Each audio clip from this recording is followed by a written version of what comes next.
Hey guys! What's Hey up? guys! So we decided to go around in our construction site today. Tapos inisip na rin namin na mag-construction update because first we've been getting a lot of requests for us to do that.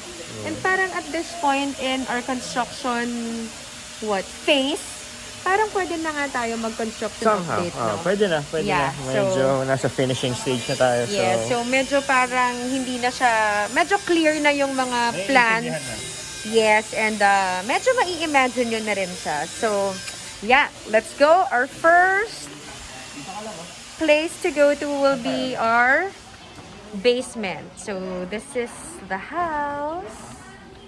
And we Basement, have let's a go. basement. Let's go.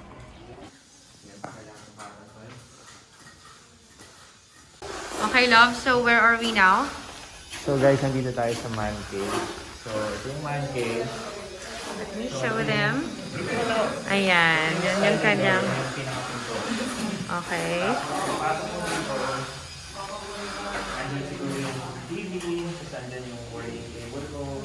Okay. Yung sa akin lang, andyan yun. Ito yun. Okay, so... Dito naman, ginagawa yung kuya doon. Ayun yung wine station. Yun yung bar, mini bar. Okay. Yun lang yung mga And then, this door leads to the... And this door leads to the bathroom. Careful. Laki ng banyo. So, your bathroom has a shower area, right? Yes, ito, maliit lang. Okay. Ang isahan na talaga lang. Nice. So, there. This is in our basement. This part over here, yung nasa side na yan, you see this harang over there. Punta dito, that's gonna be the gym area. So, Lovey will put like mirrors there and yung, what do you call that, Love? Rigs? Yung mga rigs. Andyan. Yeah, but this will be the workout station, definitely this, yan, this side. And obviously, Between these two posts. Yan. Yan. Tsaka hanggang dyan yung Gym. Okay. And then, of course, this is the garage. Okay, so from the basement, I'm going up to the sala.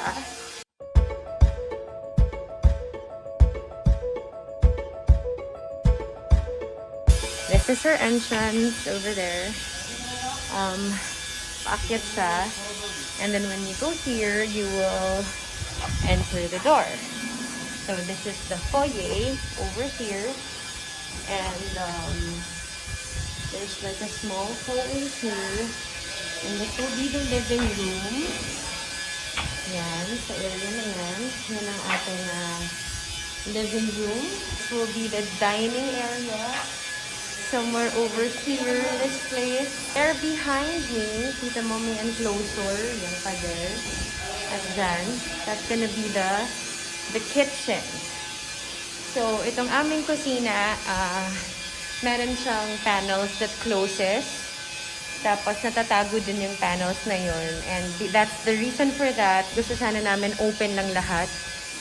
Is that, para pag may niluluto ka, masyadong matapang yung smell ng food, then you can close it and just, you know, cook inside. But if no one's cooking, you can open that and enjoy like quite an open space of the living, the dining, and the kitchen. Over here naman, so these are all sliding doors. We want the house to be more open. And mas maraming pumapasok na sunlight. And we also want to really, really enjoy the view that we have here every day, which is this one. Here's what you can see. So, yan. That's why everything in this place or in this part of the house will be glass. This is the hallway to the powder room, but I can't go in. May nakaharang. This area right here is gonna be our pantry. And one side of this will be plates and hopefully organized nga itong pantry na to. We're gonna find out. I realized that, you know, organizing and putting things together aren't really one of my strengths. So, I'm gonna need some help for that. I want somehow naman na maging organized. Lalo na yung pantry namin kasi I think VJ's gonna kill me if it's not. There you are! Okay, so just also to share with you guys, VJ and I have been very, very hands-on with the construction of this house. As in, hindi, bakit hindi ba? Well, syempre, grabe siya. Like, siya todo talaga. Like, 100%. I'm probably about, like, 70%. Yeah. I think I'm 70% hands-on, but he's really 100% or even more. So, my dad is the one who's constructing the house. And we're very, very blessed na syempre tatay ko yung contractor namin kasi he's someone we can trust and definitely he wants the best for us. But you know what? Ibang experience din having your dad be your contractor. It was fun. I would say it was really an experience. So, yeah, ito talaga halos every night tinititigan niya. Ayan, nag-i-inspect na po si inspector, si manager, nag-iikot na po siya. Ayan.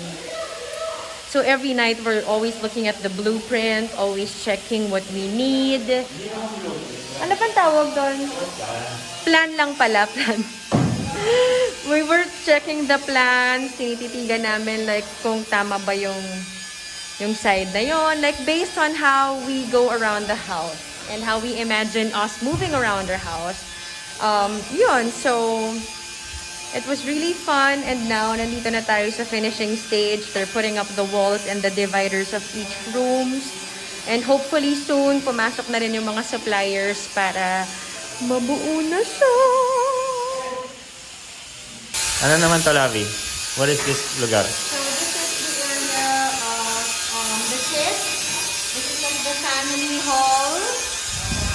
For now, it's gonna be like a playroom, class, like homeschool place for the kids. For now, it's donuts. So this is like everything family. This is where we do play, we read, we watch a movie, study.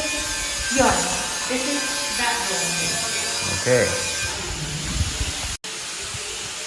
Okay, so now, pupunta naman tayo sa third floor, which is our Space. so this is our office. That's where we're going to work, of course. And here, ito naman yung hallway going to the balcony. So we have a space here. So a space for, we can spend our time here after dinner. Nagawa namin yung mga devotions namin with the kids. So, dito yun. Dito rin yung bonding namin together with my wife. Dahil gano'n kami palaging quality time nito tuwing gabi. So, we talk, and also we do our devotions here. So, we are very excited, We are just being reminded dito na when we're doing our devotions or do our sharing, makikita mo dito yung presence ni God kasi you can see His wonderful, creation. So, yeah. Palagi kang i-remind ni God dito na, So, we are grateful. So, sobrang grateful nito. Let's go to the... Kala ko maiiyak ka pa. Yeah. Okay, so this is also part of the balcony. You can do your workouts here. Pwede ka mag-workout. Mag-yoga-yoga ng mga 5 a.m. Talaga lang ah. So, sliding door. Yeah. And this is gonna be our bed. Dito ang bed namin. This is the master's bedroom. And TV, and sala. And then here is our banyo. So we have Okay, so what do we do with that big... So dito kami maliligo at yan po, kitang-kita po kami ng aming mga kapitbahay habang maliligo. So we see what we're gonna do about that. That's gonna be our sink. Dun sa bahay namin, I'm not complaining katulad nga ng devotion sa ating kagabi. Yeah. We We're not have complaining. We have a space dun sa present house namin. Pero you know, ito ang hinihintay ko talaga. Ito. Mag-ingat ka sa mga sasabihin Kasi mo. gusto ko magkaroon ng sarili. Yung sa banyo namin, parang napadaan lang ako dun eh. Yung gamit ko, nandito lang. Isang ganun lang. Tas Hey lahat love, yun what sa are you kanya na. saying? That's not So I true. can't wait for this, you know. I have our own. She has her own. Yeah, that's gonna be his place. This is mine. Yeah, kasi kaliwete ka eh. So, Oo. diyan ka. So, ito. Dito ako. Excited. Alagyan ko to ng tape. Pagtapos na. Do not cross. Beyond your jurisdiction. Salbahe mo, mamimiss mo rin ako sa sink, kala mo. Feeling Ito niya. yung walk-in closet niya. Kasi Okay, marami so siyang wait gamit. lang. Where's your walk-in closet? Pagpasok mo ng banyo, sa left side. This is his space over there. And this is my space. Kasi mas marami akong gamit sa'yo, love. I know. Ito rin ang hindi ko mahintay. Hindi ko talaga mahintay. Na ano? Matapos dito, para I can have my own space. You have your own space. I don't know what you're saying. Kami lang yung akin. So anyway, yeah, so that's what, you know, what's in our third floor. It's just really all about us and our needs. Yeah, there you have it, guys. That's what's going on in the Yambao house. And really looking forward to moving. When? We don't know.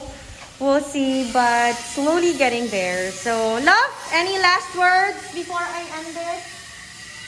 Wala na, we'll see you kapag tapos na yung house, syempre. And thank you. Yeah, we'll keep updating you guys. Bye!